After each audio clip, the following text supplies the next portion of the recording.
আমি ওই কচু শাক রান্না করলাম বন্ধুরা। শুভ বিজয়া, তোমরা ভালো আছো আশা করি। কচু শাক আজকে রান্না করলাম ইলিশ মাছের মাথা দিয়ে।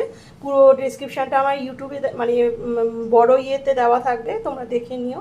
এটার শর্টসে এটা আমি বলে দিলাম, তো দেখে নিও কিভাবে বানিয়েছি। এইভাবে বানিয়ে করে খেও, আশা করি ভালো লাগবে। থ্যাংক ইউ আর থ্যাংক ইউ। তো ফাইনালি আমার কচু শাক কমপ্লিট হয়ে গেল মাছের মাথা দিয়ে।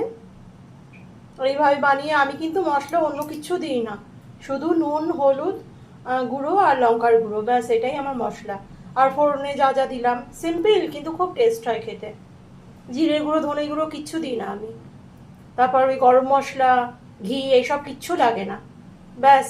কারণ ঘি গরম মশলা দিলেই মাছের স্বাদটা, মাছের যে গন্ধ একটা আছে ওটা ঢেকে যাবে। আর লাস্টে আমি কাঁচা লঙ্কা দিয়েছিলাম, ওটা আমি দেখাতে ভুলে গেছি, তো যাই হোক কাঁচা লঙ্কাও দিতে হয়, দিও। তো এই হলো আমার কচু শাক রান্না। থ্যাংক ইউ বন্ধুরা দেখার জন্যে।